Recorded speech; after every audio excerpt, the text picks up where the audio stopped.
नमस्कार दोस्तों, आज मैं आपको एक ऐसी विचित्र कहानी बताने जा रहा हूं दोस्तों, जिसको कुछ सुनकर आपको बड़ा आश्चर्य होगा। क्योंकि आज तक आपने ये तो सुना है कि त्रेता युग में पैदा हुए रामचंद्र जी अयोध्या में खीर खा करके पैदा हुए अपने भाइयों सहित। यानी यज्ञ में खीर निकला, अग्नि देवता निकले, उन्होंने जो है वो खीर का कलश, खीर का जो है पात्र दशरथ जी को दिया और दशरथ जी ने अपनी रानियों को दिया और उस खीर को खा करके राम लक्ष्मण भरत शत्रुघ्न पैदा हुए। लेकिन दोस्तों, महाभारत ऐसी कहानियों से भरा पड़ा है जिनको सुन करके बड़ा ताज्जुब होगा। और ये जो है कहानियां इतनी काल्पनिक है, इतनी अवैज्ञानिक है, इतनी मिथ्या हैं, इतनी भ्रामक हैं, फिर भी लोग जो है समझ नहीं पाते हैं और महाभारत जैसे ग्रंथों को अपना धर्म ग्रंथ मान लेते हैं। और धर्म ग्रंथ माने भी क्यों ना, महाभारत में से एक अंश जो है गीता भी है, जिसको के हिंदू लोग अपना पवित्र ग्रंथ मानते हैं और इसी महाभारत का एक अंश है। तो दोस्तों, इस महाभारत में एक बड़ी विचित्र कहानी है, इसे आज मैं सुनाने जा रहा हूं कि अब तक आपने बगैर स्त्रियों के, बगैर गर्भ के अयोनिज बच्चे तो कुछ खा करके खीर आदि वो पैदा होते हुए बच्चे सुने पढ़े हैं। आज जो मैं वृतांत आपको सुनाने जा रहा हूं, आज जो मैं कथा आपको सुनाने जा रहा हूं, इस महाभारत से है दोस्तों। देखिए, महाभारत द्वितीय खंड है और द्वितीय खंड इसमें है वन पर्व।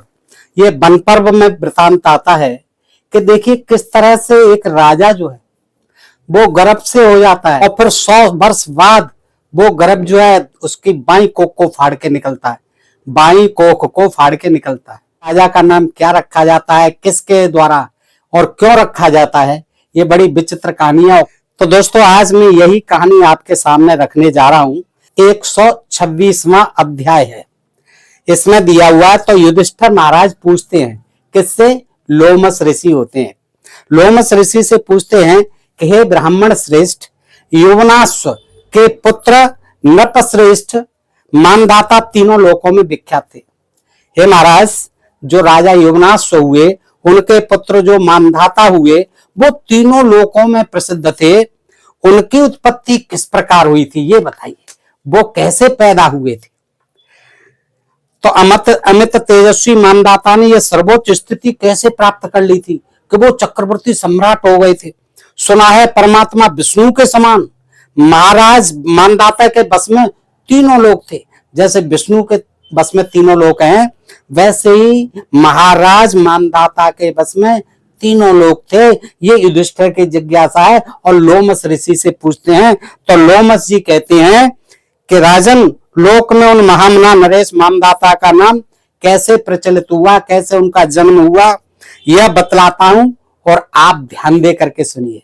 तो दोस्तों, आप भी ध्यान दे करके सुन लीजिए। क्या कहते हैं कि इक्ष्वाक वंश है, राम जी वाला वंश, और उसमें युवनाश्व नाम के एक प्रसिद्ध राजा हुए और युवनाश्व ने बहुत बहुत दक्षिणा वाले बहुत से यज्ञ अनुष्ठान किए। यानी ब्राह्मणों को चकाचक उन्होंने दक्षिणा दी और बड़े बड़े यज्ञों का अनुष्ठान किया।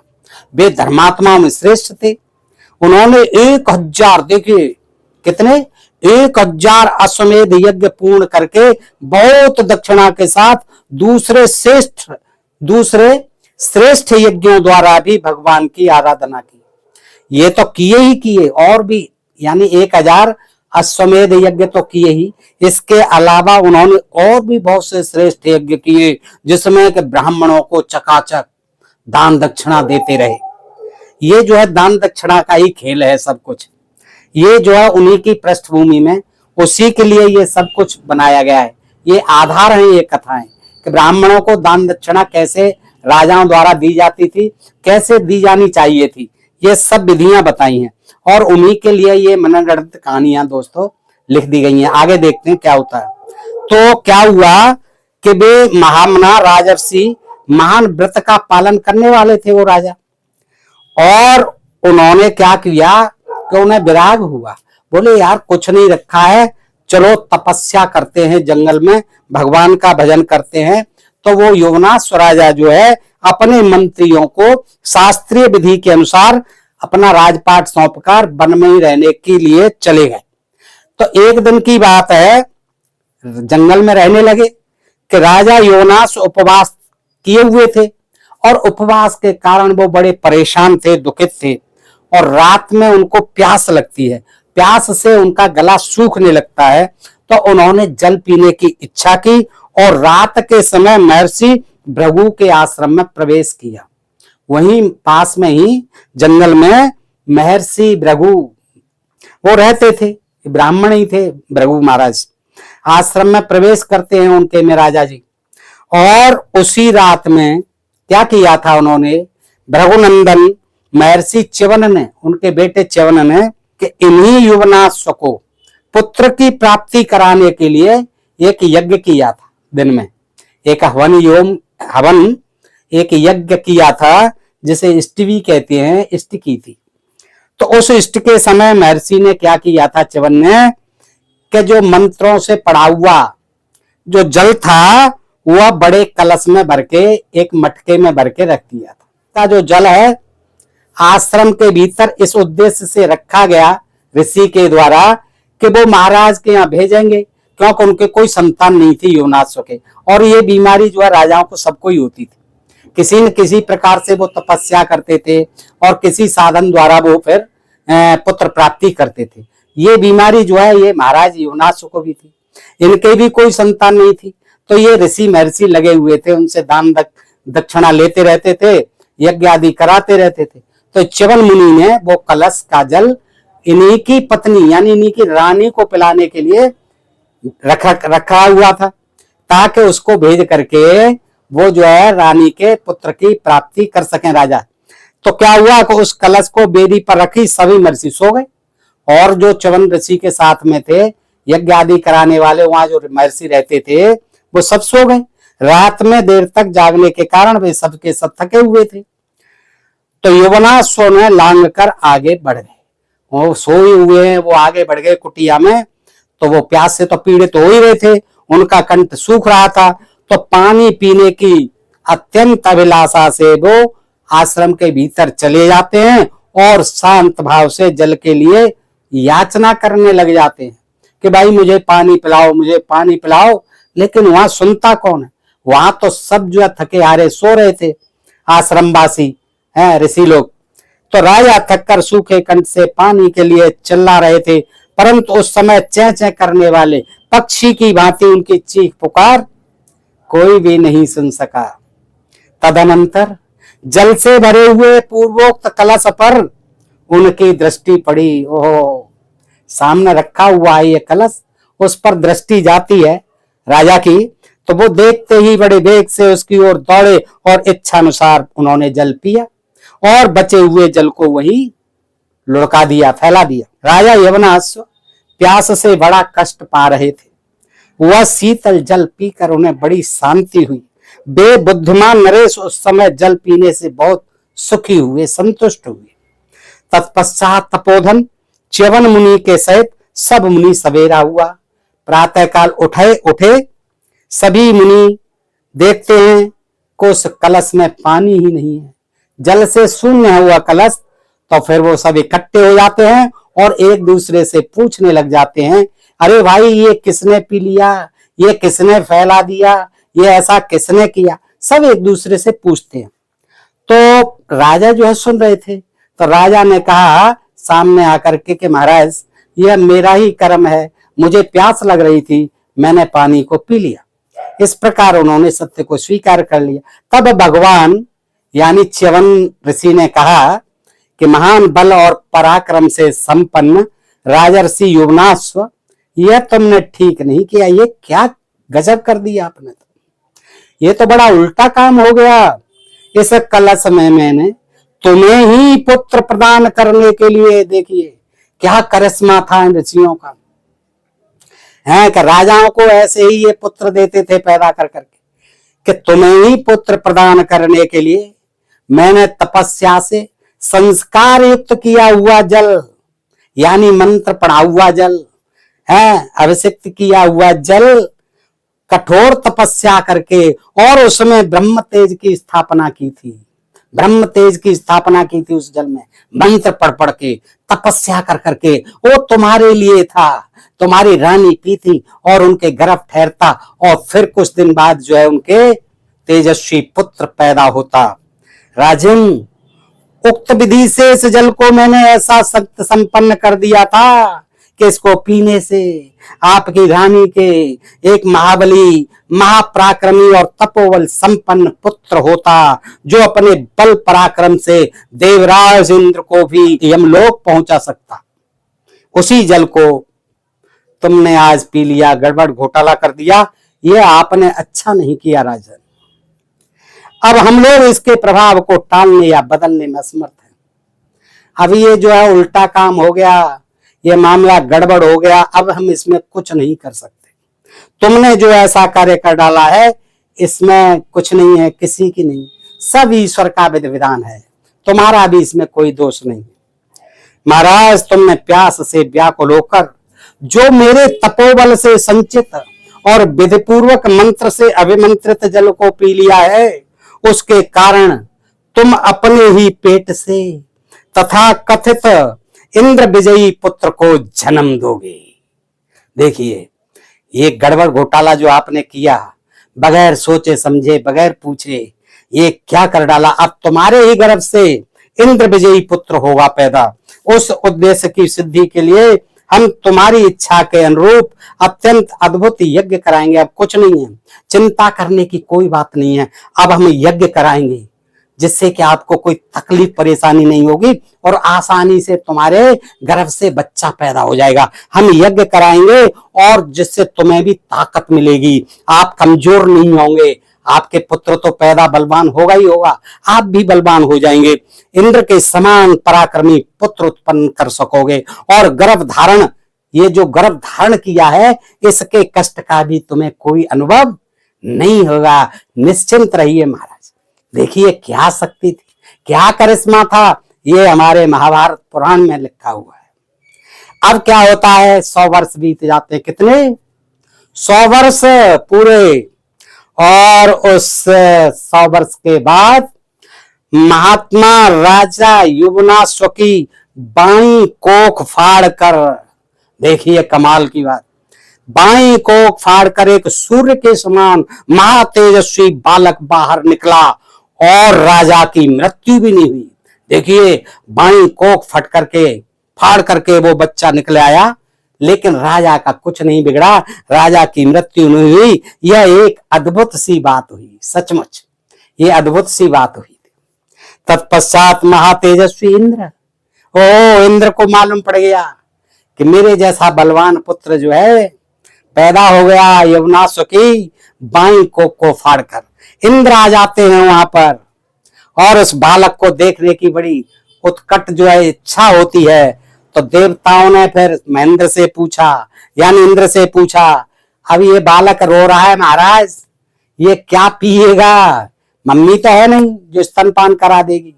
तो इंद्र से देवता लोग कहते हैं कि महाराज इंद्र, खड़े खड़े क्या देख रहे हो, अब ये बताओ ये क्या पिएगा? तो राजा इंद्र ने, देवराज इंद्र ने क्या किया कि अपनी तर्जनी उंगली बालक के मुंह में डाल दी।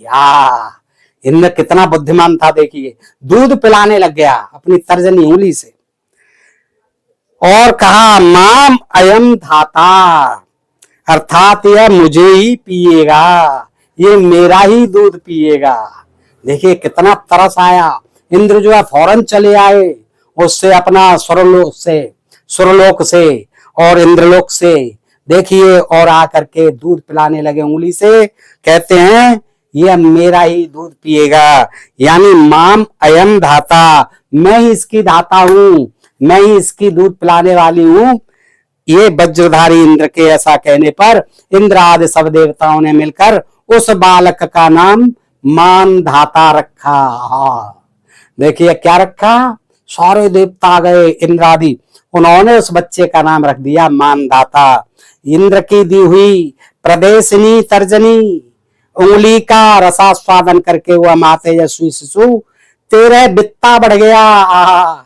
जैसे ही इंद्र की उंगली ये तर्जनी उसके मुंह में गई बच्चे के में, कितना बढ़ गया?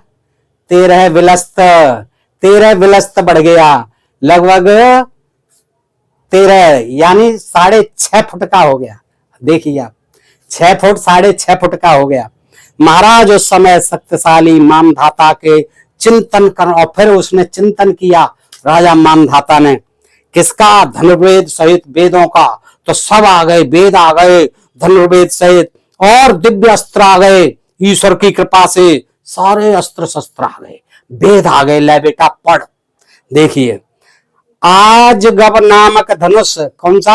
आजगब नामक धनुष आ गया, सींग के बने हुए बाण आ गए, और अभेद्य कवच आ गए। सभी तत्काल उनकी सेवा में आ गए। देखिएगा राजा के ऊपर कितनी मेहरबानी की देवताओं ने, और भगवान ने सारे हथियार भेज दिए, सारे जो है धनुष बाण भेज दिए, सारे वेद भेज दिए। अब क्या होता है, देवराज इंद्र ने मानधाता का राज्याभिषेक कर दिया। देखिए तुरंत योनासु की जगह, और भगवान विष्णु ने जैसे 3 पगों द्वारा 3 लोकों को नाप लिया था, उसी प्रकार मानधाता ने भी धर्म के द्वारा तीनों लोकों को जीत लिया। पैदा होने की देर नहीं, तीनों लोकों को जीत लिया। उन महात्मा नरेश का शासन चक्र सर्वत्र बेरोक टोक चलने लगा। सारे रत्न राजर्षि मानधाता के यहाँ स्वयं उपस्थित हो जाते थे, बड़े बड़े ऋषि महर्षि। युधिष्ठिर, लोमस ऋषि कहते हैं, हे महाराज युधिष्ठिर, इस प्रकार उनके लिए यह सारी पृथ्वी धन रत्नों से परिपूर्ण थी। उन्होंने पर्याप्त दक्षिणा वाले, चकाचक दक्षिणा वाले, ये होती है मुख्य बिंदु, कि दक्षिणा वाले नाना प्रकार के बहुसंख्यक यज्ञों द्वारा भगवान की समाराधना की, आराधना की, पूजा पाठ करते रहते थे, और ब्राह्मणों को प्रचुर दान दक्षिणा वाले यज्ञ कराते रहते थे। राजन, महातेजस्वी एवं परम कांतिवान राजा मानधाता ने यज्ञ मंडपों के निर्माण कराए। क्या बना दिए? चारों तरफ यज्ञ मंडप किए जाओ, ब्राह्मणों यज्ञ मंडपों में यज्ञ किए जाओ, दान दक्षिणा लिए जाओ, कोई चिंता मत करो। करके पर्याप्त धर्म का संपादन किया। यही होता था राजाओं का धर्म, प्रजा से कुछ लेना देना नहीं है, यही यज्ञ करते रहो, धर्म करते रहो, इसी को धर्म कहा जाता था। और ब्राह्मणों को दान दक्षिणा देते रहो, और उसी के फल से स्वर्ग लोक में इंद्र का आधा सिंहासन भी प्राप्त कर लिया। देखिए, इंद्रलोक का, तीनों लोकों का तो कर ही लिया था, वो इंद्रलोक कहीं अलग होता होगा तीनों लोकों से, उसमें भी आधा राज इंद्र से ले लिया। उन धर्म परायण बुद्धिमान नरेश ने केवल शासन, सुन लीजिए दोस्तों ध्यान से, कोख से पैदा हुए राजा मानधाता का करिश्मा देखिए। अपने बाप की कोख फाड़ करके निकले। क्या करते हैं कि एक ही दिन में समुद्र, खान और नगरों सहित सारी पृथ्वी पर विजय प्राप्त कर ली एक ही दिन में।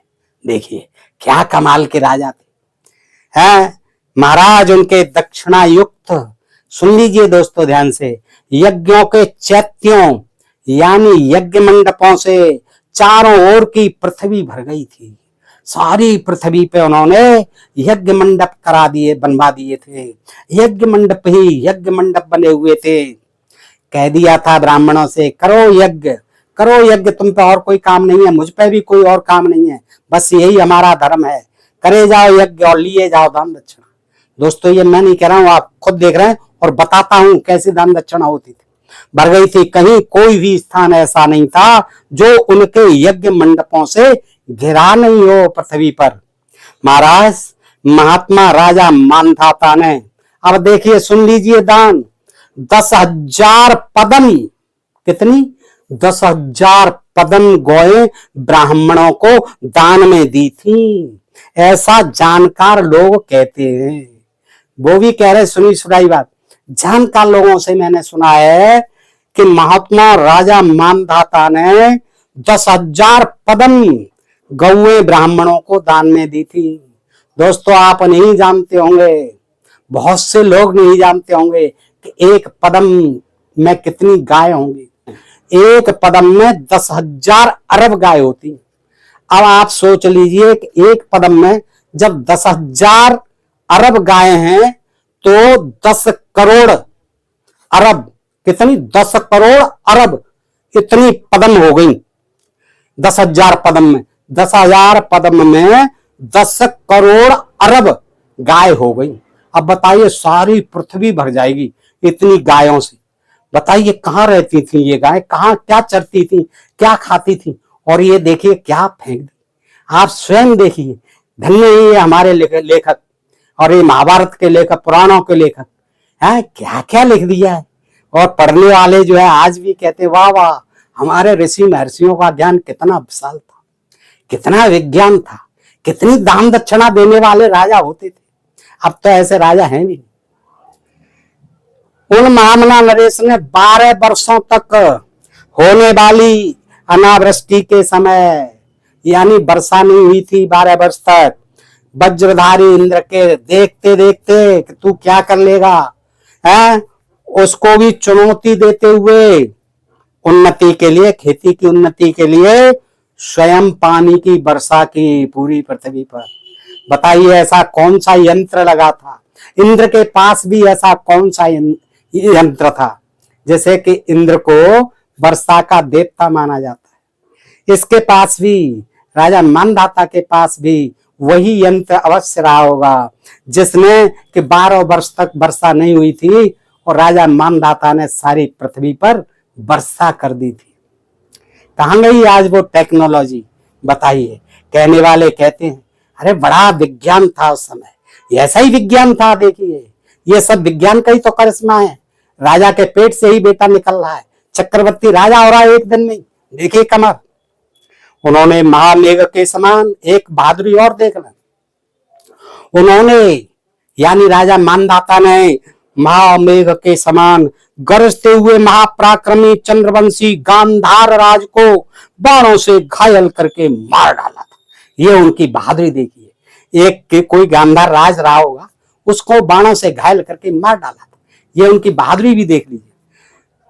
राजेंद्र महाराज मानधाता की भांति तुम भी, युधिष्ठिर से कह रहे हैं लोमस ऋषि, तुम भी धर्म पूर्वक पृथ्वी की रक्षा करते रहने पर अच्छा स्वर्गलोक प्राप्त कर लोगे। आहा, इन राजाओं को भी स्वर्गलोक का लालच दिया जाता था और आम जनता को दिया जाए तो कौन सी बड़ी बात है। युधिष्ठिर से कह रहे हैं इतनी कथा सुनाने के बाद कि तुम भी महाराज अब ऐसे ही बनो, मानधाता की तरह तमाम यज्ञ करो, तमाम धन दक्षिणा देते रहो ब्राह्मणों को, तो तुम निश्चित ही स्वर्गलोक को प्राप्त कर लोगे। भूपाल, तुमने मुझसे जिसके विषय में पूछा था उस मानधाता का उत्तम जन्म वृतांत और उनका महान चरित्र मैंने तुम्हें सब कुछ सुना दिया। तो दोस्तों इस तरह से ये मैंने महाभारत के वन पर्व से ये कहानी आपके सामने रखी। दोस्तों ये कहानी आपने सुनी, अच्छी लगी हो मित्रों को भी शेयर करें। और दोस्तों आपसे आज एक विनम्र अनुरोध करता हूं, आप लोग देखते बहुत हैं, व्यूज भी अच्छे आ रहे हैं, आप बहुत दिन बाद मैंने वीडियो डालना प्रारंभ किया है क्योंकि कुछ अड़चन थी यूट्यूब की तरफ से, कम्युनिटी गाइडलाइन इस टाइप थी, तो उसकी वजह से मैं जो है कुछ बाधित रहा। लेकिन अब मैं आपके सामने लाता रहूंगा और आपसे अनुरोध करता हूं कि जितने व्यूअर्स देखते हैं दोस्तों प्लीज वो सब्सक्राइब भी किया करें ताकि हमारे जो सब्सक्राइब संख्या है वो भी बढ़ती रहे। लाइक करें, कमेंट करें दोस्तों, आपकी बड़ी कृपा होगी ताकि ये हमारा कारवां आगे चलता रहे और हम इसी तरह से अंधविश्वास और पाखंड की पोल खोलते रहे इन्हीं धर्म ग्रंथों से दोस्तों, ताकि आप लोग जान सकें कि देखिए हमारे धर्म ग्रंथों में कैसी कैसी अवैज्ञानिक, कैसी कैसी काल्पनिक, कैसी कैसी भ्रामक, कैसी कैसी अविश्वसनीय ये कथा कहानियां सुना करके जनता को भ्रमित कर रखा है दोस्तों। फिर मिलते हैं ऐसी किसी जानकारी के साथ अगले वीडियो में, तब तक आप सब मित्रों को हृदय से आभार, नमस्कार, जय हिंद, जय भारत दोस्तों।